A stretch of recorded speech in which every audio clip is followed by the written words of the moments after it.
মহাস্থালী union পরিষদের সাবেক সফল চেয়ারম্যান শ্রদ্ধাভাজন জনাব মাওলানা রিজাউল করিম। বক্তব্য রাখছেন জনাব মাওলানা রিজাউল করিম।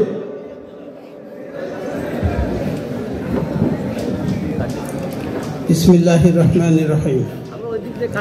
নাহমাদুহু ওয়া নুসাল্লি আলা রাসূলিল কারীম ওয়া আলা আলিহি ওয়া সাহবিহি আজমাইন।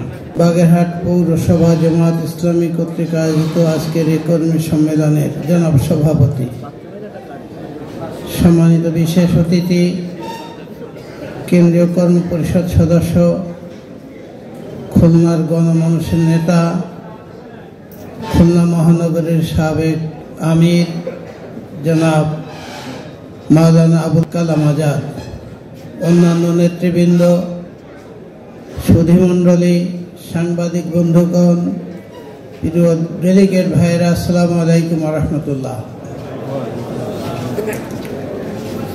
প্রিয় ভাইয়েরা, আপনারা রাতে অনেক ঘুম হারাম করেছেন,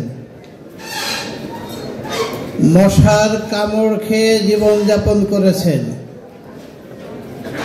রাস্তায় অবাধে চলাফেরার সুযোগ থেকে বঞ্চিত হয়েছেন, কথা বলার অধিকার কেড়ে নেওয়া হয়েছিল আপনাদের কাছ থেকে। আপনারা প্রতিবাদ করার সুযোগ পাননি। প্রতিবাদ করতে গেলেই পুলিশের হামলা, সরকারি দলের সন্ত্রাসীদের হামলা, গ্রেপ্তার, মারপিট, আহত হয়ে হাসপাতালে কাতরানো,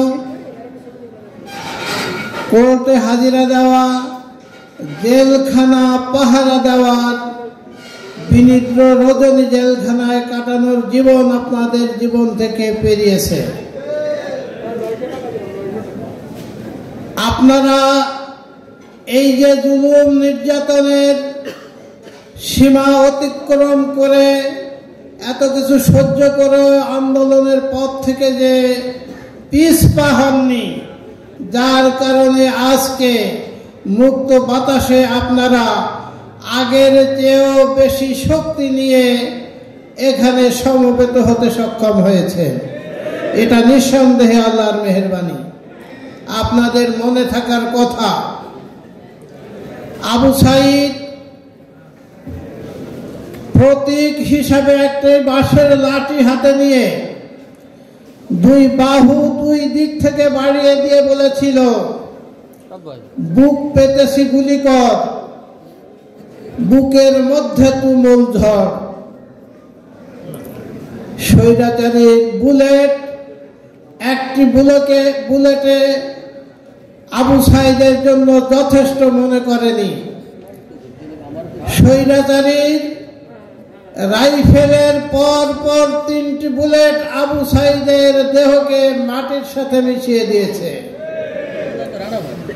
তারই বদৌলতে আজকে আমরা এখানে উপস্থিত হয়েছি।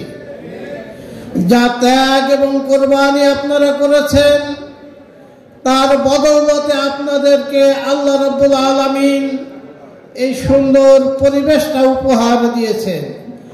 আবু সাইদার মুগ্ধ জীবনের বিনিময়ে আপনাদেরকে আজকে সুন্দর পরিবেশ উপহার দিয়েছে। আপনাদেরকে মনে থাকার কথা, যখন পরাধীন জীবন যাপন করেছেন তখন আপনারা প্রকাশ্যে না বললেও মনে মনে শুধু এতটুকুন আকুতি আল্লাহর কাছে পেশ করেছিলেন, আল্লাহ এই জুলুমের হাত থেকে কিভাবে রক্ষা পাব, চতুর্দিকে তো অন্ধকার।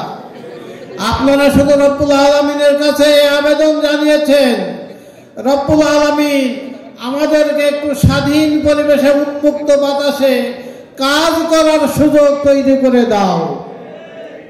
সেই রব্বুল আলামিন আপনাদেরকে আপনাদের আবেদনকে আপনাদের চাহিদা অনুযায়ী কাজ করার যে সুন্দর পরিবেশ দিয়েছেন, এই পরিবেশকে কাজে লাগানো এখন আপনাদের দায়িত্ব। চেয়েছেন আল্লাহর কাছে, আল্লাহ সুযোগ দিয়েছেন, মানুষের দ্বারে দ্বারে এখন আল্লাহর দ্বীনের দাওয়াত পৌঁছে দেওয়ার দায়িত্ব যদি আপনারা পালন না করেন, তাহলে সেই আল্লাহ আবার আপনাদের উপরে নাকশ হবেন এবং আপনারা সেই পতিত স্বৈরাচারের সেই রকম জুলুমের মধ্যে আবার আপনাদেরকে পতিত হতে না হয়, সেজন্য সতর্ক থাকতে হবে।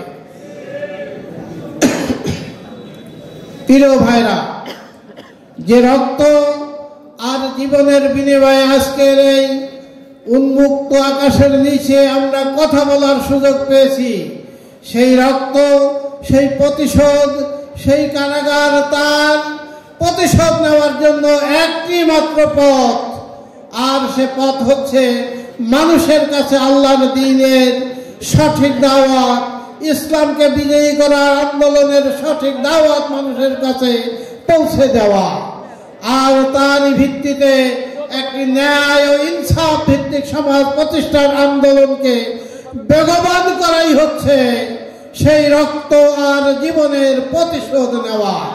আমি আপনাদেরকে সেই পথে সময়কে যথাযথ ব্যবহার করে এই আন্দোলনকে সামনে এগিয়ে নিয়ে যাওয়ার আহ্বান জানাই। আমি আপনাদেরকে অনুরোধ করব, এই আন্দোলনের ধারক বাহক হিসেবে যদি আন্দোলনকে সামনে এগিয়ে নিয়ে যেতে হয়, তাহলে প্রথমেই আপনি আপনার জীবনকে ন্যায় এবং ইনসাফের আলোকে গড়ে তুলুন। আপনি আপনার জীবনকে অন্যায় এবং অন্ধকারের পথ থেকে বেরিয়ে নিয়ে আসুন। আপনার জীবন, আপনার চলার গতি দেখে যেন সাধারণ মানুষ একথার স্বীকৃতি দিতে বাধ্য হয়, ন্যায় এবং ইনসাফ যদি দেখতে চাও তাহলে তাদের দিকে তাকাও, তাদের দিকে তাকালেই ন্যায় এবং ইনসাফ তোমরা দেখতে পাবে। প্রিয় ভাইরা, আমি আমার কথাকে আর দীর্ঘায়িত করতে চাই না। আমি একটা উদাহরণ দিয়ে আপনাদের সামনে কথা শেষ করতে চাই। 6-7 বছরের একটি শিশু, সে একজন পুলিশকে জড়িয়ে ধরে একের পর এক কিভাবে ঘুষি মেরেছে, এ কথা কি আপনারা ভুলে গেছেন? সে যখন ঘুষি মেরেছে, ঘুষি কেন মারছ, জবাব দিয়েছে, ও আমার ভাইকে হত্যা করেছে। কে তোমার ভাই? আবু সাইদ আমার ভাই। কেন এই শিশুর মতো আমরা প্রতিবাদ করে রাস্তায় বের হতে পারিনি? আসুন সেই রকম প্রতিবাদের সাহস বুকে নিয়ে যুবকের মতো মাঠে ময়দানে আল্লাহ দ্বীনকে বিজয়ী করার কাজে যেন নিজেদেরকে এগিয়ে নিয়ে যেতে পারি, সেই তৌফিক রব্বুল আলামিনের কাছে কামনা করে আমি আমার কথা শেষ করছি। আসসালামু আলাইকুম ওয়া রাহমাতুল্লাহি ওয়া বারাকাতুহু।